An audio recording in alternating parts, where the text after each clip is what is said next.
Hi everyone, in today's DIY sewing project we are going to refashion an oversized t-shirt into a shirred top.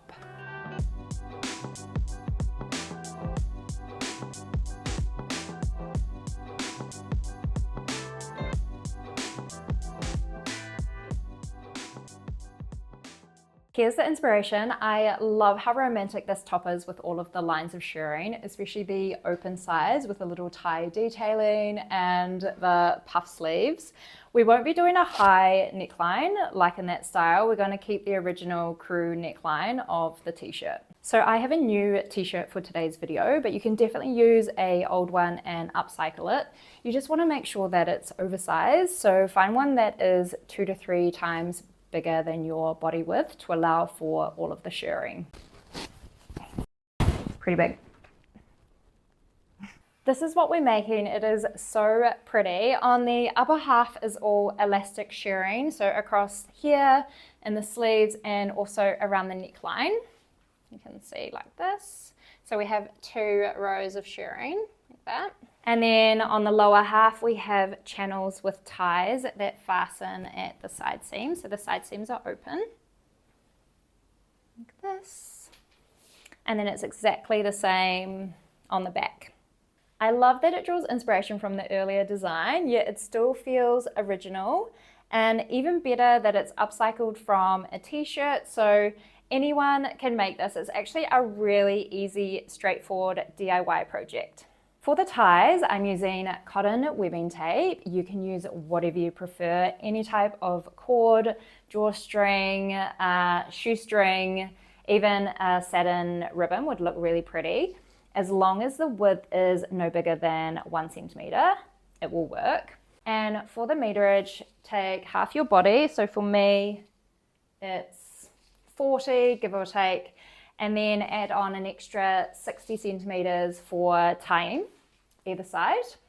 So for each channel with the tie, I'll need 1 meter, and there's 3 on the front and 3 on the back. So in total, I need 6 meters of cotton webbing tape for the ties. I also recommend a heat erasable pen if you don't have one of these. Go down to the shop, go onto Amazon, order some of these. These are a game changer. I've been sewing for over 20 years and I've only just started using these maybe a year ago, and I use this every single time I sew. It is magic. You can mark on your fabric and on your clothes and it just disappears with the heat of the iron. So it is such a game changer when sewing. If you don't have one of these, you can also use tailor's chalk. You just need to find something you can mark onto the t-shirt that will erase or wash out later, because we're going to be marking up lots and lots of lines of shirring. And finally, you need some elastic shirring thread. I have this massive coil that is going to last me forever. You have to hand wind your elastic straight onto your bobbin like this. I like to do this in the evening while I'm watching TV, because it is so painful when you're sewing with shirring if you run out and you have to stop and then manually hand wind your bobbin again. So I definitely recommend grabbing a few empty bobbins, winding them on so you don't have to stop while you're sewing. Today I have got 6 bobbins in preparation. I'm not actually sure how many I'm going to use, so hopefully I don't have to stop and hand wind some more. Okay, so let's get started. So as you can see, this shirt is plenty oversized. There is lots of room for the shirring, which is exactly what we want. So the first thing we're going to do now is find our bust line, which is the fullest part of the bust. So using a pen, we want to mark where that line is. This is going to be like the baseline that we're going to work out our rows of shirring above and below. Now you have your bust line marked. I've just gone over it with some heat erasable pen there so I don't lose it. We are now going to take this collar off. So using some scissors or snips, let's unpick this. After unpicking the collar, I noticed some binding on the shoulder seams that needed to be stitched down. So I took it to the machine and tidied the area by edge stitching the binding in place. If you find your shoulder seams are unraveling after taking the collar off, I'd suggest stitching them back together before doing the neckline. Overlock the neck edge, and then once overlocked, turn the edge under 1 centimeter or 3/8 of an inch. Press, pin and stitch a 7mm seam or 1/4 of an inch. Now let's add in the rows of shirring. We want 2 rows between the neckline and the bust line, with the top row sitting about 2 centimeters below the neckline. My distance is 15 centimeters, so I will add in rows 7.5 centimeters apart. So yours will be different depending on the distance between your bust line and the neckline. You decide what you want. Just pin at this stage. We want to check it's correct before drawing the lines in. Add another row the same distance below your bust line, then try the top on just to check that this row sits comfortably under the bust, and if it doesn't, adjust the spacing between the rows. Once you're happy with everything, let's draw these lines in. So starting with the bust line, which is our baseline, we want to measure up from the hem at various points and put some marks in. Draw a straight line across, armhole to armhole. You want to make sure that this line is as straight as possible. Continue this process for all of the lines above. When you get to the lines in the shoulder armhole area, draw them right to the edges of the neckline. Do the same for the underbust line. Make sure that underbust lines cross over a little bit at the side seams. Turn the t-shirt over and then do exactly the same for the back. Right, for the sleeves, the shirring rows will run parallel with the sleeve hem, and we want to try and join the front and back shirring points. Open up your sleeve so you're working on it as flat as you can, and then draw your lines so you are matching your front and your back points together.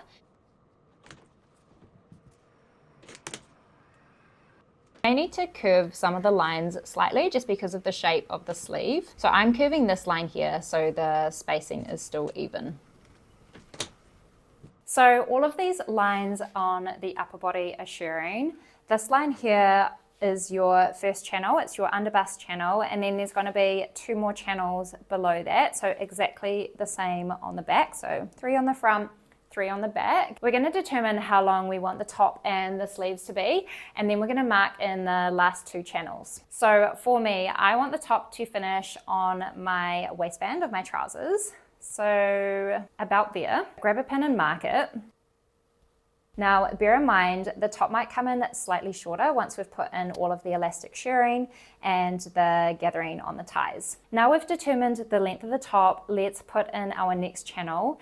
This is exactly the same spacing as these ones. So whatever your measurement is, mine is 7.5 centimeters. So I'm going to mark down 7.5 centimeters from that underbust channel and put a pin. For the final channel, we want to change the spacing. It's going to be reasonably close to this middle channel. So for me, I'm going to go 4 centimeters.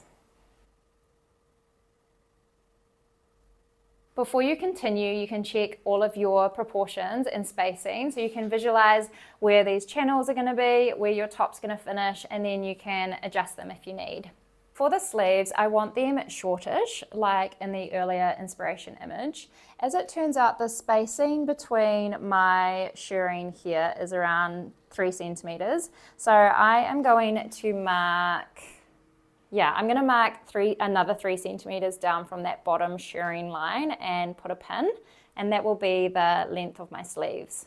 Now the hem allowance for the sleeves is 2.5 centimeters, so just bear that in mind. When it folds back on itself, it's not going to interfere with that last shirring line. So take your t-shirt off, we're going to mark in the hems and the channels, and for the side seams we're going to unpick those after we've marked everything in. So write these 2 distances down because we're going to remove the pins and add in seam allowances for the channels. I like to draw a little diagram so it's clear and I can reference it as I go. For the underbust channel, the seam allowance is 2.4 centimeters or 1 inch. Mark that in and draw all the way to your side seams.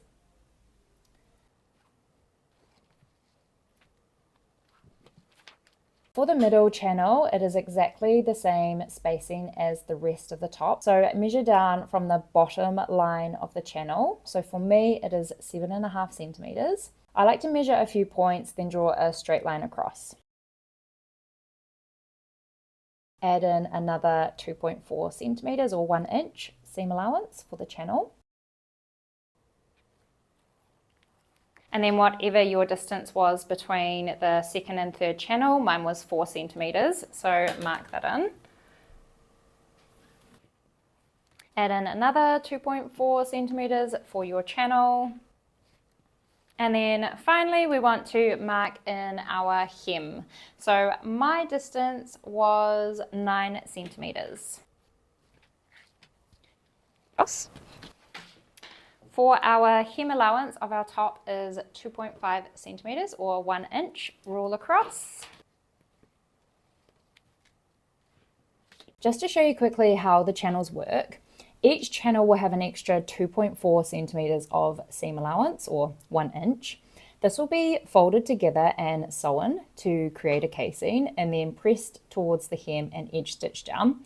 So because of this construction and the extra seam allowance for each channel, the top is cut longer than the final length. Now we want to do exactly the same for the back. Make sure your channels are marked clearly in your side seam. This is why we haven't unpicked the side seam yet, so we can match these more accurately.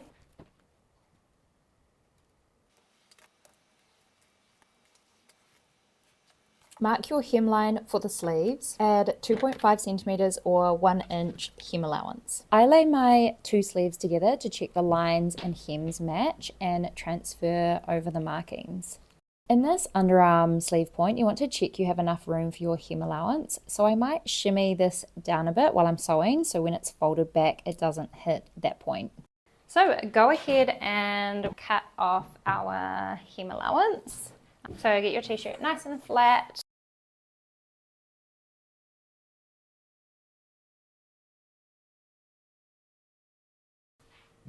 Next up, we are going to unpick these side seams and we're going to unpick right up into this point here. Then we need to finish all of the raw edges before sewing the channels for the ties. Turn your t-shirt inside out. And we're now going to unpick the side seam and you want to stop just below your armhole. You want to make sure that you have gone past your underbust channel.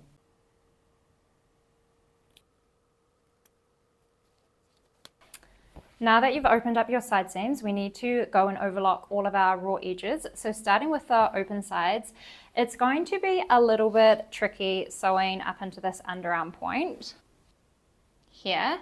So just try your best to run up as far as you can and then run off on the overlocker before you get into the join seam.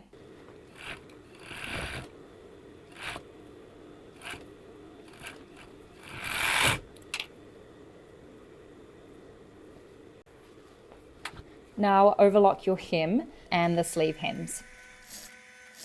To stop the side seam unraveling further at the underarm, you want to stitch the seam with a back stitch and then trim any loose threads. Make sure it's the same on both sides.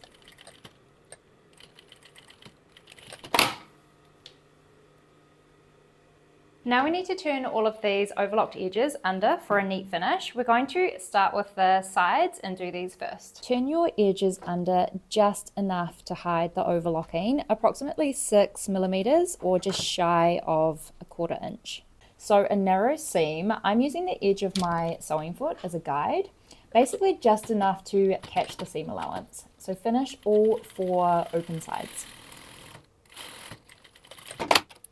I'm going to recreate the twin needling that was on the original hem of the t-shirt. Fold up the hem allowance 2.5 centimeters or 1 inch, press and pin. Before sewing the hems, match your sides together and double check they're even. Stitch 2 centimeters or 3/4 inch seam. Sew a secondary line 5 millimeters or a scant 1/4 inch next to it. I use the edge of my sewing foot as a guide. Finally, do exactly the same for your sleeves. At this point, if you've lost your markings due to the heat erasable pen, mark back any lost sections. Now for the channels, start with the one closest to the hem. Fold right sides together so your two lines meet and pin. Then measure the distance from the hem edge to the folded edge. And do this at various points to make sure it's straight with the hem, and pin and press along the way. So a 1.2 centimeter or half an inch seam to create the channel. Now I'm saying 1.2 centimeters instead of 1 centimeter because we want a little bit of wiggle room for when we thread through the ties later. Press the channel down towards the hem, pin and then edge stitch it down. Make sure you aren't sewing narrower than 1 centimeter or 3/8 of an inch so the ties can easily thread through later. Do the same for the back, making sure the channels are even and meet at the sides. Next, do the middle channel. Match your two channel lines right sides together and measure from the line of your previous channel. I do this at various points to ensure you get a straight parallel fold. Do the same for the back. Again, check the front and back match at the sides. Do the same process again. So a 1.2 centimeter or half inch seam, press the channels down towards the hem and finish by edge stitching. Finally, do exactly the same for the underbust channel. You should now have 3 beautiful channels on the front and back of your top.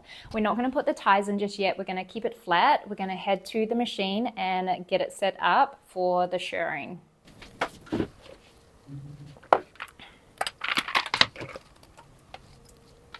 So load your elastic thread into the bobbin case, put it in the machine and then increase the stitch length to the longest stitch. No. Oh. I just lost like half of my elastic. Oh God. On a scrap piece, test your shirring before sewing the t-shirt because you might need to adjust the settings a few times before you're happy with it. So I've sewn quite a few pieces to get the shirring right. In the end, I settled on a stitch length of 4 instead of 5. For some reason, a shorter stitch length works better on my sewing machine, and I had to increase the top tension quite a few dials as well. So this is what it is looking like now. This is before an iron, so after the steam, it should shrink down even more. So I am good to go now. I'm going to start shirring the actual t-shirt.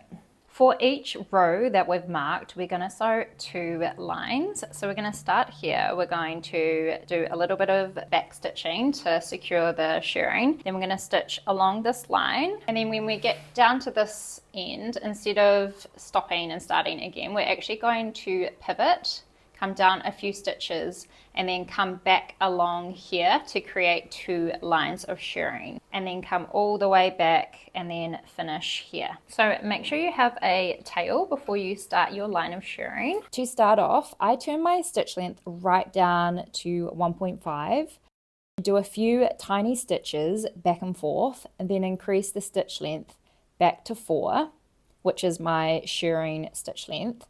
And again, I do a few back tacks. And this seems to secure the start enough so the shirring doesn't come unthreaded. And then use your finger, push it behind the foot, and then start sewing. When you get to the end, lift your sewing foot, pivot, and go down 2 to 3 stitches. Here, I also add in a back stitch for extra security. And you just want to make sure that you have gone down enough that the line of shirring is then going to go alongside your foot as a guide. Put your finger behind and then use the edge of your sewing foot as a guide to follow the stitching. And when you get back to the start, repeat the process of back tacking, tiny stitches, then bigger stitches, and pull your top out enough, cut the threads so you have a tail. I then knot the elastic threads on the inside. So I do this for every single row. And there we have it. We've done our very first row of shirring. So we have our 2 lines like this. I'm not going to steam it now, as tempting as it is. I'm just going to soldier on and finish all of these lines and then give it a good steam at the end.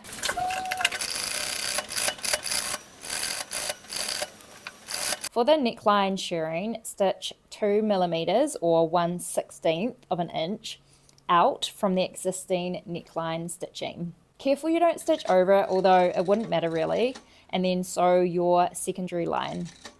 On the center front and center back points, the neckline shirring might cross over with the existing shirring, but don't worry about that. Tie the elastic tails as you go. Finally, do the shirring on the sleeves. All of the shirring is finished. This is where it gets exciting and it all comes together. I'm going to give this a steam to shrink the elastic and smooth over all of the shirring. Then I'm going to do a quick fit check just to see what it's looking like before putting the ties through the channels. So here we are nearly finished, just have to put the ties through the channels and then ruche it all up. I actually really like the shape of this blouse, like it's quite kind of billowy and floaty and romantic.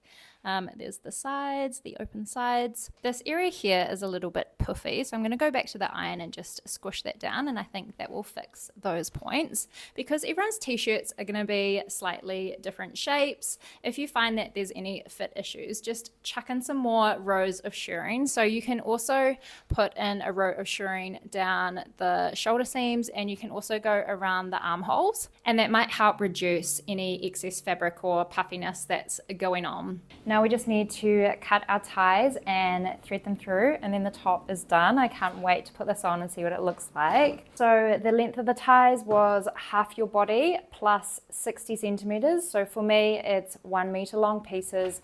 I'm going to cut these into 6 ties. Let's thread our ties through the channels. You can use a safety pin and put it through the end of your tie to pull through your channel. Alternatively, this is a super handy tool to have. It's called a bodkin or a drawstring threader.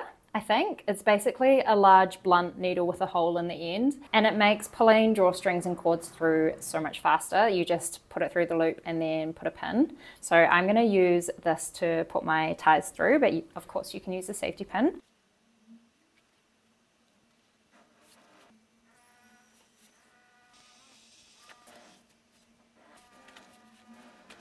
Okay, let's ruche it.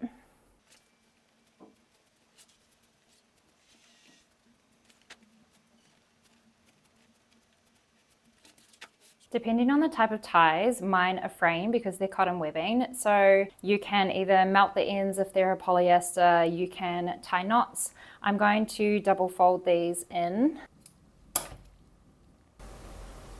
like this.